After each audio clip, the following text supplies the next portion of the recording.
ಪರಿಸ್ಥಿತಿಯ ಅವಧಿ ಮತ್ತು ಸಂವಿಧಾನದ ಉಲ್ಲಂಘನೆ. ಯಾಕಂತಂದ್ರೆ 50 ವರ್ಷ ಆಗೋಯ್ತು ಈ ದೇಶಕ್ಕೆ ತುರ್ತು ಪರಿಸ್ಥಿತಿ ಅವತ್ತು ಲಾಗು ಆಗಿ ನಾವೆಲ್ಲ ಮರೆತು ಬಿಟ್ಟಿದ್ದೇವೆ.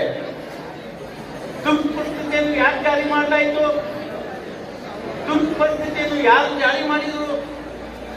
ಅದು ಎಷ್ಟು ದಿವಸ ಇತ್ತು?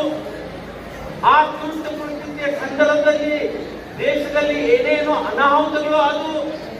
ಇದು ಬಹಳಷ್ಟು ಜನರಿಗೆ ಇನ್ನೊಮ್ಮೆ ಅಧ್ಯಯನ ಮಾಡುವ ಸಲುವಾಗಿ ದೇಶದ ಜನರಿಗೆ ಮುಂದಿನ ಪೀಳಿಗೆಗೆ ತುರ್ತು ಪರಿಸ್ಥಿತಿ ಯಾವ ರೀತಿ ಗಾಂಭೀರ್ಯ ಇತ್ತು, ಅದರಿಂದ ದೇಶಕ್ಕೆ ಎಷ್ಟು ಅನಾಹುತ ಆಯಿತು, ಭಾರತದ ಸಂವಿಧಾನದ ಕುತ್ತಿಗೆಯನ್ನು ಹೇಗೆ ಹೆಚ್ಚುಗಳಾಯಿತು, ಇದು ತಿಳಿಬೇಕು ಅನ್ನೋ ಸಲುವಾಗಿ ಈ ವಿಷಯವನ್ನು ಇಟ್ಟಿದ್ದಾರೆ ಅಂತ ನಾನು ಭಾವಿಸ್ತಾ ಇದ್ದೇನೆ.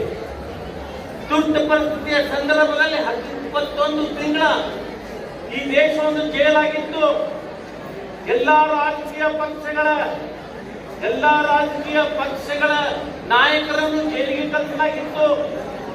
ಅನೇಕ ರೀತಿಯ ಚಿತ್ರ ಹಿಂಸೆಗಳನ್ನು ಪೊಲೀಸ್ ಸ್ಟೇಷನ್ದಲ್ಲಿ ಅವತ್ತು ಕೊಡಲಾಗಿತ್ತು.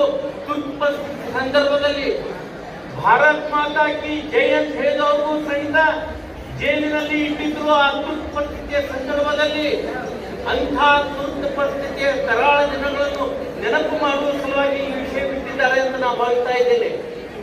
ಯಾಕೆ ತುರ್ತು ಪರಿಸ್ಥಿತಿ ನಿರ್ಮಾಣ ಆಯಿತು? ಅಲಹಾಬಾದ್ ಹೈಕೋರ್ಟ್ ಅಂದಿನ ಪ್ರಧಾನಮಂತ್ರಿ ಶ್ರೀಮತಿ ಇಂದಿರಾ ಗಾಂಧಿ ಅವರ ಚುನಾವಣೆಯನ್ನು ರದ್ದು ಮಾಡಿತು. 6 ವರ್ಷಗಳವರೆಗೆ ಅವರು ಚುನಾವಣೆಯಲ್ಲಿ ಸ್ಪರ್ಧೆ ಮಾಡಬಾರದು ಅಂತ ಅಲಹಾಬಾದ್ ಹೈಕೋರ್ಟ್ ನಿರ್ಣಯ ಕೊಟ್ಟು, ಇದರಿಂದ ಅಂದಿನ ಪ್ರಧಾನಮಂತ್ರಿ ಶ್ರೀಮತಿ ಇಂದಿರಾ ಗಾಂಧಿ ಅವರು ತಮ್ಮ ಕುರ್ಚಿಯನ್ನು ಬಿಡಬೇಕಾದಂತಹ ಪ್ರಸಂಗ ನಿರ್ಮಾಣ ಆಯಿತು.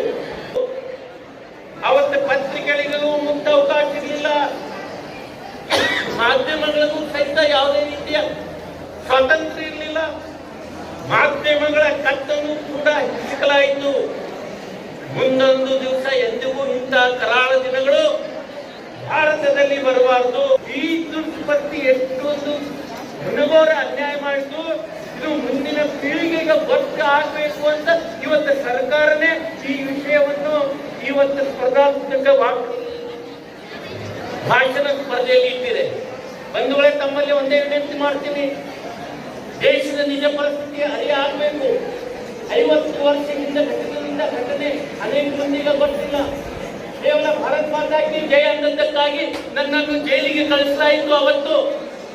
ಇದನ್ನು ಗೊತ್ತಾಗಬೇಕು ಅನ್ನೋ